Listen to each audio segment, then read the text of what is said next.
മോഹൻലാലും സിദ്ദിഖും. പേര് കേട്ട് ആരും നെറ്റിച്ച് വിളിക്കണ്ട, അല്ലെങ്കിൽ അതുല്യ നടനെ ഞാൻ കുറ്റം പറയാൻ പോവുകയാണ് എന്ന് വിചാരിച്ച് ആദ്യമേ തന്നെ ചീത്ത വിളിക്കാനും വരണ്ട. ഈ അടുത്ത കാലത്ത് ഇങ്ങനെ കാത്തിരുന്ന് കണ്ട 2 സിനിമകൾ, അതിനെ ബേസ് ചെയ്ത് കുറച്ച് സംശയങ്ങൾ ചോദിക്കുകയാണേ. അതായത് മോഹൻലാൽ ഒരു അതുല്യ പ്രതിഭ, യാതൊരു സംശയമില്ലാത്ത കാര്യമാണ്. ഒരുപാട് സിനിമകൾ നമ്മൾ ഇങ്ങനെ നെഞ്ചോട് ചേർത്ത് കൊണ്ട് നടന്നിട്ടുണ്ട്. ഒരുപാട് കഥാപാത്രങ്ങൾ, മറക്കാനാവാത്ത ഒരുപാട് കഥാപാത്രങ്ങൾ. ഞാനൊന്നും പേരെടുത്ത് പറയുന്നില്ല, കാരണം എല്ലാവർക്കും അറിയാവുന്നതാണ്. അത്രയും ജനപ്രീതി നേടിയിട്ടുള്ള കുറേ കഥാപാത്രങ്ങളാണ്. പക്ഷേ ഈ ഒരു പ്രേക്ഷകൻ തിയേറ്ററിലേക്ക് ചെല്ലുന്നത്, അതായത് പലപ്പോഴും ഇപ്പം നമ്മൾ ഈ മൾട്ടിപ്ലക്സുകളിൽ പോകുമ്പോൾ ഒരു 150 രൂപയോ 120, 150 ആ റേഞ്ചിൽ ടിക്കറ്റ് എടുത്തിട്ടാണ് നമ്മൾ കയറുന്നത്. അപ്പം ഇത് ചിലവാക്കി നമ്മൾ കയറുന്നത് എന്തിനാ? ഒരു കല, അല്ലാന്നുണ്ടെങ്കിൽ ആ ഒരു ആർട്ട് ഫോം, അത് ആസ്വദിക്കാൻ വേണ്ടിയിട്ടാണ്.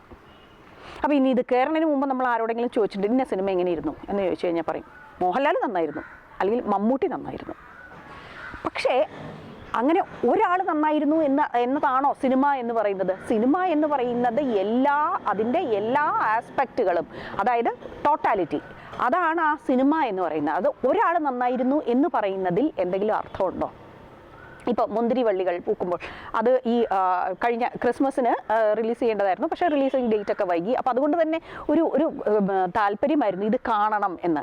പക്ഷെ സിനിമ കണ്ടു കഴിഞ്ഞപ്പോൾ ഇതേ ഒരു ഇമ്പാക്റ്റാണ്. മോഹൻലാൽ അസലായിട്ടുണ്ട്, പക്ഷെ പിന്നെ സിനിമയിൽ എന്താ ഉള്ളത്? സിനിമയിൽ പ്രത്യേകിച്ച് കാര്യമായിട്ടൊന്നുമില്ല. സിനിമ കണ്ടു, അത്ര തന്നെ. അതിൻ്റെ അപ്പുറത്തേക്ക് അത് പറയാനൊന്നുമില്ല. അപ്പോൾ ചോദ്യം എന്ന് പറഞ്ഞു കഴിഞ്ഞാൽ സിനിമ എന്നുള്ളത് ഒരു ടോട്ടാലിറ്റി അല്ലേ, അല്ലാതെ ഒരാളുടെ ഒരു കലാരൂപം എന്നുള്ളതാണോ? അതുപോലെ തന്നെ കണ്ട വേറൊരു ചിത്രമാണ്, അതിനോടനുബന്ധിച്ച് തന്നെ തൊട്ടടുത്ത് തന്നെ റിലീസ് ചെയ്ത ചിത്രമായിരുന്നു ഫുക്രി എന്ന് പറഞ്ഞ സിനിമ. അത് സംവിധായകൻ സിദ്ദിഖ് നടൻ സിദ്ദിഖിന് കൊടുത്ത ഒരു ഗിഫ്റ്റ് എന്ന് പറയാം. കാരണം ഫുക്രി കണ്ടവർ ഇത് തന്നെയാണ് അഭിപ്രായം പറഞ്ഞത്. സിദ്ദിഖ് അസലായിട്ടുണ്ടെന്ന്. ശരിക്കും പറഞ്ഞാലുണ്ടല്ലോ, നമിച്ചു പോയി. സിദ്ദിഖിൻ്റെ ആ ഫുക്രി ഉപ്പാപ്പയായിട്ട് അഭിനയിക്കുന്ന ആ ഒരു ക്യാരക്ടർ, സിദ്ദിഖിൻ്റെ ഓരോ ഷോട്ടും വരുമ്പോഴത്തേക്കും ഒരു ആരാധനയായിരുന്നു തോന്നിക്കൊണ്ടിരുന്നത്. കാരണം സിദ്ദിഖാണെന്ന് പോലും നമ്മൾ പറയുന്നില്ല, അത് ആ ഉപ്പാപ്പയാണ്. ഉപ്പാപ്പയായിട്ട് ആ കുടുംബത്തിലെ അത്രയും വളരെ ഡോമിനൻ്റ് ആയിട്ടുള്ള ഒരു ക്യാരക്ടർ, വളരെ അളന്നു തൂക്കിയ സംസാരം, വളരെ കൃത്യമായിട്ടുള്ള സൂക്ഷ്മമായിട്ടുള്ള ശരീരചലനങ്ങൾ, മുഖത്തെ ഭാവം, ഇതെല്ലാം കൊണ്ടും പെർഫെക്റ്റ് ആയിട്ടുള്ള ഒരു കഥാപാത്രം എന്ന് പറയാവുന്ന, അത്രയ്ക്കും നമുക്കൊരു ആരാധന തോന്നിപ്പോകുന്ന ഒരു കഥാപാത്രം. പക്ഷെ അതല്ലാതെ ആ സിനിമയ്ക്ക് വേറെ എന്തെങ്കിലും ഉണ്ടോ എന്ന് ചോദിച്ചു കഴിഞ്ഞാൽ കുറേ സിനിമകളിലെ കുറച്ച് അവിടെ നിന്ന് ഇവിടെ നിന്നുള്ളൊരു വളരെ സിമിലാരിറ്റി തോന്നും. പഴയ സിനിമകളൊക്കെ ആയിട്ട് ഒരുപാട് സിമിലാരിറ്റി തോന്നും. അതെല്ലാം ഇങ്ങനെ ഒരു തീപ്പെട്ടി ചിത്രങ്ങൾ നമ്മളിങ്ങനെ കളക്ട് ചെയ്ത് വെച്ചിരിക്കുന്നത് പോലെ എന്നല്ലാതെ അതിന് വേറെ യാതൊരു മേന്മയും അവകാശപ്പെടാനുണ്ടായിരുന്നില്ല. അപ്പോൾ നമ്മൾ തിയേറ്ററിൽ കയറുമ്പോൾ 150 രൂപയ്ക്ക് ടിക്കറ്റ് എടുത്തെങ്കിൽ 50 രൂപയുടെ എഫക്റ്റ് മാത്രമേ ആദ്യ സിനിമയ്ക്ക് ഉണ്ടാവുന്നുള്ളൂ. അത് എത്രത്തോളം കരണീയമാണ്, വാഞ്ചനീയമാണ് എന്നൊന്ന് ആലോചിച്ച് നോക്കൂ.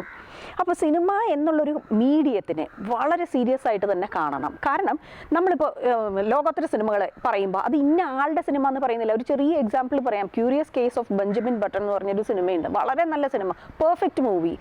അതിൽ ബ്രാഡ് പിറ്റ് ചെയ്തിരിക്കുന്ന കഥാപാത്രവും അതിലും പെർഫെക്റ്റ് ആയിട്ടാണ് ചെയ്തിരിക്കുന്നത്. പക്ഷെ ഒരിക്കലും നമ്മളത് ബ്രാഡ് പിറ്റ് നന്നായിരുന്നു എന്നല്ല പറയുന്നത്, ആ സിനിമ നന്നായിരുന്നു എന്നാണ് പറയുന്നത്.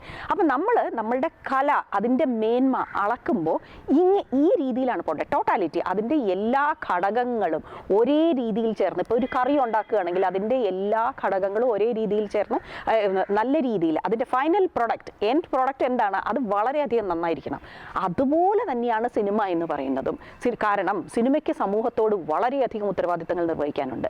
അപ്പോൾ ആ ഒരു വളരെയധികം സാമൂഹിക പ്രതിബദ്ധത ആവശ്യപ്പെടുന്ന ഒരു മീഡിയമാണത്. എല്ലാ കലാരൂപങ്ങളും അങ്ങനെ തന്നെ. പക്ഷെ പ്രത്യേകിച്ച് സിനിമ എന്ന് പറയുമ്പോൾ ഇപ്പോൾ എല്ലാവർക്കും എൻ്റർടൈൻമെൻറ്റ് എന്നുള്ള ആ ഒരു ആസ്പെക്റ്റിൽ മാത്രം പോവുകയാണ്. പക്ഷേ എൻ്റർടൈൻമെൻറ്റ് മാത്രമല്ല, അതറിയാതെ നമ്മൾക്ക് പകർന്നു തരുന്ന കുറേ മെസ്സേജസും ഉണ്ട്. അപ്പോൾ ആ ടോട്ടാലിറ്റി അതിൽ വന്നില്ല എന്നുണ്ടെങ്കിൽ അതിന് ഒരു വിലയില്ലാത്ത മട്ടിലായി പോകും.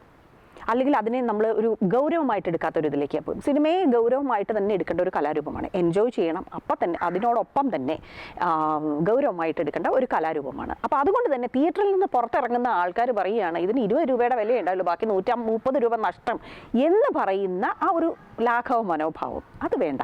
കല അത് എപ്പോഴും അതിനെ സീരിയസ് ആയിട്ട് സമീപിക്കുക.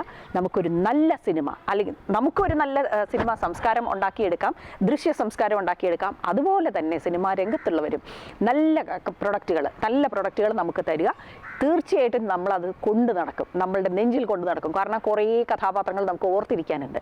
അതേപോലെയുള്ള ഓർത്തിരിക്കാൻ പറ്റിയ കഥാപാത്രങ്ങളും കഥകളും നല്ല സിനിമകളും, കാരണം വിഷ്വൽസിൻ്റെ ഇമ്പാക്റ്റ് എന്ന് പറഞ്ഞാൽ വളരെ കൂടുതലാണ്. അപ്പോൾ അതേപോലെ ആ ഇമ്പാക്റ്റ് നമ്മളുടെ മനസ്സിൽ കിടക്കുന്ന നല്ല മെസ്സേജുകൾ തരുന്ന, ഇൻഡയറക്റ്റ്ലിയാണ് ഈ മെസ്സേജ് തരുന്ന കാര്യം ഞാൻ ഉദ്ദേശിച്ചത്, അങ്ങനെ മെസ്സേജുകൾ തരുന്ന ഒരുപാട് സിനിമകൾ പരിപൂർണതയിൽ എത്തി നിൽക്കുന്ന, പരിപൂർണത വെറും കോൺസെപ്റ്റാണെന്ന് പറയുമെങ്കിലും പല കാര്യങ്ങളിലും ഉണ്ട് ആ പെർഫെക്ഷൻ എന്ന് പറയുന്നത്. അതുപോലെയുള്ള നല്ല കലാരൂപങ്ങൾക്കായി ഇനിയും കാത്തിരിക്കുന്നു.